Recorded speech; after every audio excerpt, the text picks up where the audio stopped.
G'day, I'm Darren Yates, hardware writer for Australian PC User Magazine, and this month we're going to show you how to change the battery in your iPod player.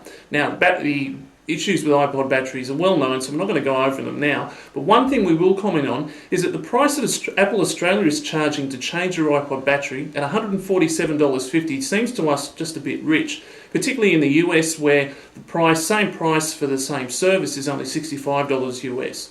So instead of paying that price, we're going to show you how you can change the battery yourself and save around $90 in the process. Now, we must warn you that by doing this you will void your warranty, but if your iPod is out of warranty and the battery has failed, then you're not going to lose anything by trying this yourself. So here's how the process works. We purchased our kit from one of the growing number of local online iPod replacement battery retailers for $49.95. With a $10 courier charge, the total came to $59.95. Our kit came with battery, instructions and 2 nylon case opening tools. The battery itself is a 3.7 volt 850 mAh lithium-ion rechargeable battery with 30% more capacity than the original, which should see our iPod hit 15 hours per charge.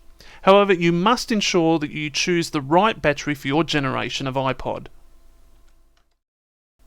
So how do you know which iPod you have? Well, this slide should help. First and second generation iPods look similar, with control buttons forming a circle around the centre scroll wheel. Third generation iPods have 4 buttons across the top, while the latest fourth generation simply has a click wheel and no buttons above or around it. And as you can see, we'll be working on this third gen model. The first trick is to press the 2 parts of the iPod together to squeeze a small opening in the side. You then work the tool in and lever out the back shell from the clips on the side of the top. And as you do that, you'll probably need to use either or both tools to do it. This is not an easy process. It will take you several goes to get it right, but once you do get it, you'll see that there are 5 clips on the side of the case. You just lever it out like that. And you can see there are 5 clips on the side.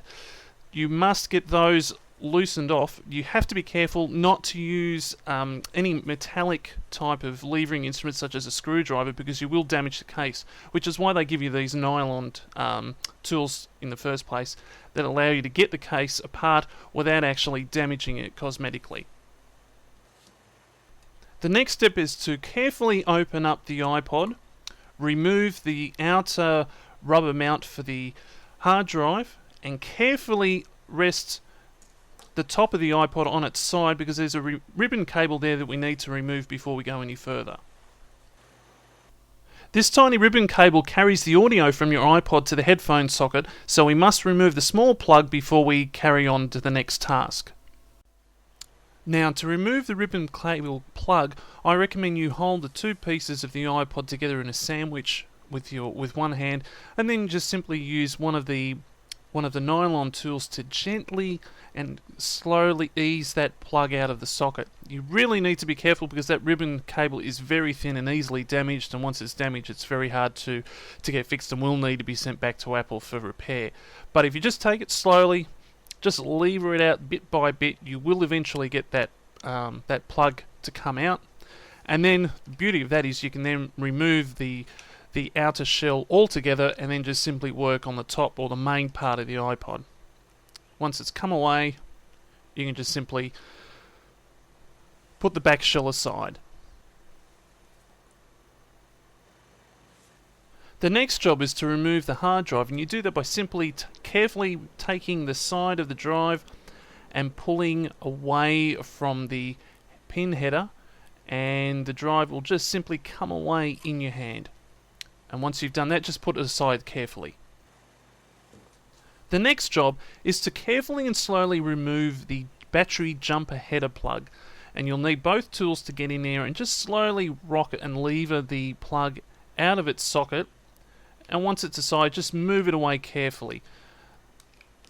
We must do that before we remove the battery.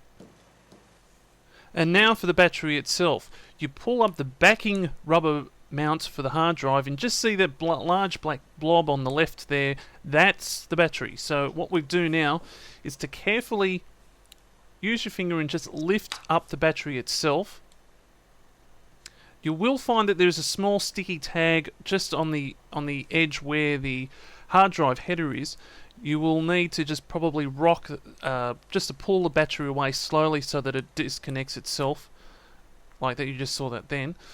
Now, the next task is to carefully work the leads from the battery underneath the PC board.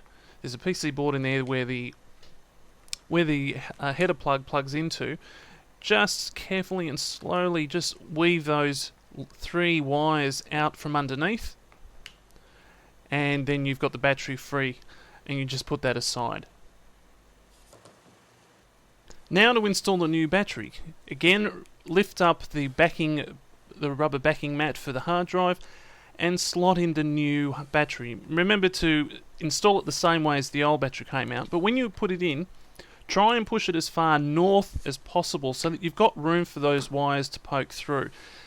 The battery may not be exactly the same as the Apple original, and you will need that extra distance created by pushing the battery as far north in that slot as you can, just to give those wires enough room to come out without fear of them being broken. Now we simply do everything in reverse, and the first step is to push that battery header plug back into the socket. Pardon my fingers in the way, it's not as easy to do when you're filming, but you use your fingernail. Probably best to use 2 tools and just slowly and carefully push that plug back into position the same way that you removed it. The new battery leads should be short, but just push them carefully towards the centre to get them away from the outside clips.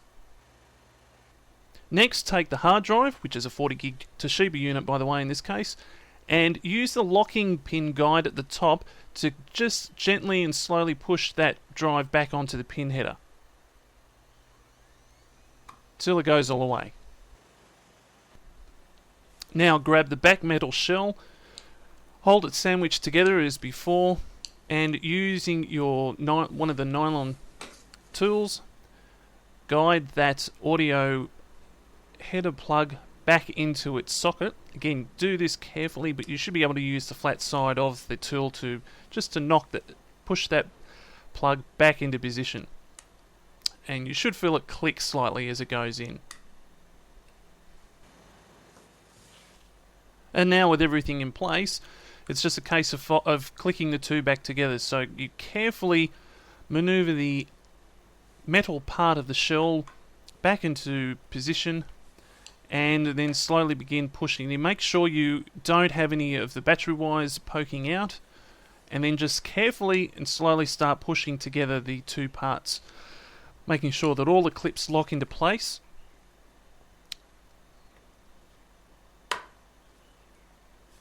You should find that it will all click perfectly back into position again, and look like it did before you pulled it apart. The only task left to do is to simply drop your iPod back into the charging cradle, and it should straight away come up saying it's recharging. Allow it a full recharge and you should find it's now as right as rain.